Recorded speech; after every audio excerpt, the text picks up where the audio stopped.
Today we have 250 students coming to GRCC to go out into the community and do random acts of kindness. This event's called Pass It Forward, and the idea is just that. You do something positive for someone else in hopes that they'll go on and do a good deed in turn. It takes what they learned in the classroom and they apply it out into the real world, and they're giving back. And I think it's important that students and every human being learn to give back. We wanted to donate toys to the Children's Hospital, and we thought that'd be very special to them. So we needed to find a Dollar General, and we were walking and it took us a half hour to get there, and little did we know there's one 3 minutes down the road. We started out by going to Goodwill and we purchased sweatshirts and some socks and some mittens, and we distributed those. We walked up to Spectrum. We went actually into the cafe and paid for some meals, actually for a nurse who was totally shocked, but hopefully that she'll pay it forward through her patients throughout the day. And then another family whose daughter just got out of surgery for cancer. We went to Guiding Light, and we made 68 bunk beds for the community that come tonight. So when people get back from eating and being in the cold all day, they don't have to make them stay on the bed because we made the beds for them. And then we donated the $20 to Guiding Light so that they can buy more soap powder or bleach or whatever it is it takes to take care of the people there. We also went to Big B Coffee and bought one of those boxes that you can just, that gives 10 cups of hot chocolate. And we went to Rose Park Circle first, and then we walked around all of Grand Rapids as much as we could. And it was kind of hard to actually give it all away. I thought it was going to be really easy, but it really wasn't, because I think everybody was doing it. We went to Goodwill, like everybody else, and we bought hats and gloves, and we passed them out to homeless people in need.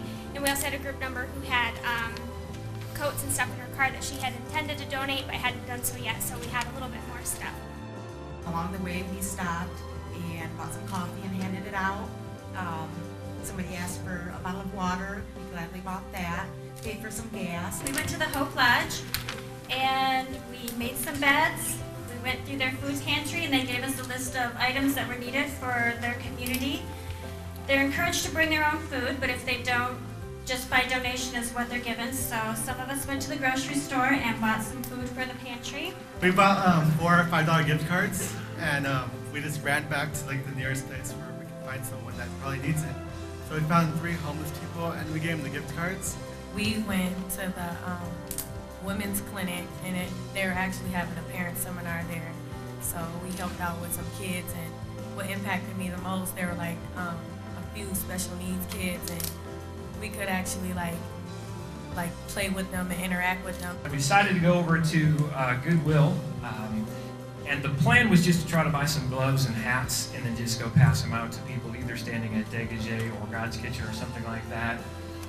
And what we ended up doing is we ended up finding people just standing outside of Goodwill, a couple of homeless guys. The first guy was Dave. I ended up chatting with him. He had on 2 pair of gloves, holes in all of the gloves. His fingers were sticking out. And I said, can I at least just take you in and buy you a pair of gloves? He did not want to do that. He did not want to go in, but he allowed me to just give him my gloves. In our group, we went to our grocery store and paid for a couple of people's groceries and helped them take their groceries to their car. Oh, gracias.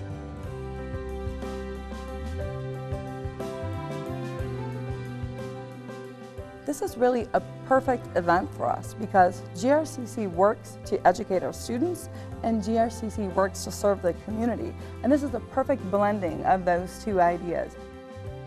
Everything that we do is curriculum and it affects us, so you don't have to be in a classroom to learn anything. You don't have to be in a structure of a college or a structure of a parochial school or anything like that. We learn everyday life by doing things and interacting with people, so this is all about that.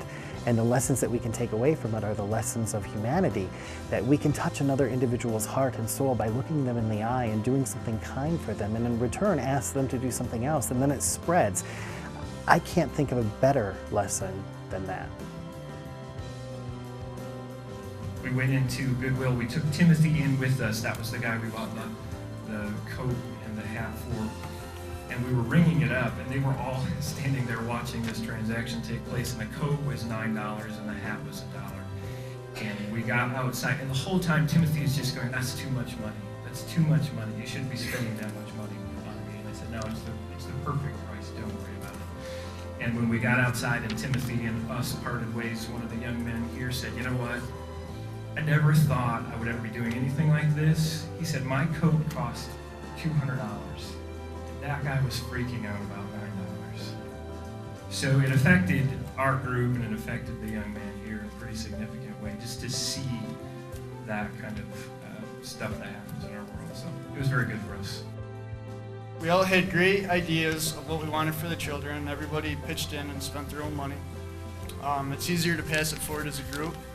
And also in this economic time, we thought that it was supporting the parents too. Our general learner outcome curriculum for the day is information management. We're going to start by going over the curriculum with the students and helping them to understand really the scientific method, what it takes to pose a scientific question, gather the information you need to make a solid decision, think about and analyze the information you've gathered in order to come to a logical conclusion. So of course they won't be doing research today, but they will be using the same kinds of processes to come to the decision about what kind of service will their team engage in and what will they do out in the community. And then when they're actually in the community, we'll be asking them to pay attention to how things unfold and be thinking about how information processing really impacts everything they do in life. And one thing I noticed is just sort of how some people were really skeptic about taking what we offer. It sort of made me think about ourselves and about how we maybe it's easy to give, but it's almost hard to receive sometimes.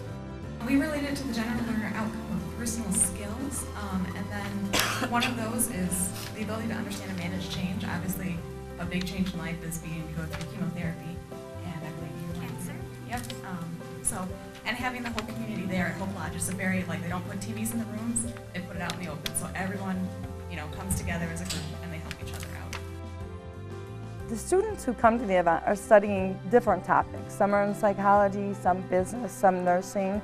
And we ask them to think about the event in terms of each of their disciplines.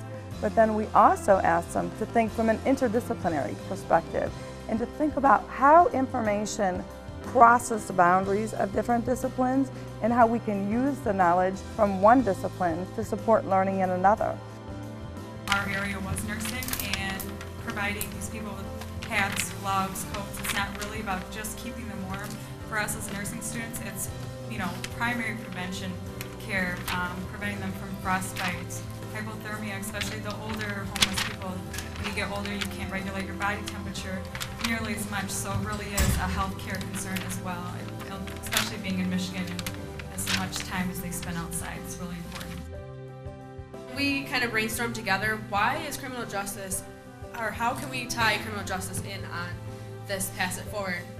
We talked about if we can pass on a positive attitude, that can pass on a positive attitude. Just a smile makes somebody's day. So if we can continue the positive, that gets rid of that negative. And I also talked our group into picking up trash. And we made our community, we went down division. We had a lot of trash. And just by picking it up can make people respect things much better by seeing something clean. If you don't care and you have trash on the floor, why care, And on a personal note, I think of, I listen to 105.7, and they talk about toy, think outside yourself. Every day I try to think outside myself. I work in a nursing home, and those elderly patients love it. A smile, a hi, how you doing, all that stuff. So just keep that in mind. Think outside yourself every day. If you can just do one thing and make one person smile, it'll make your day and everyone else's day better.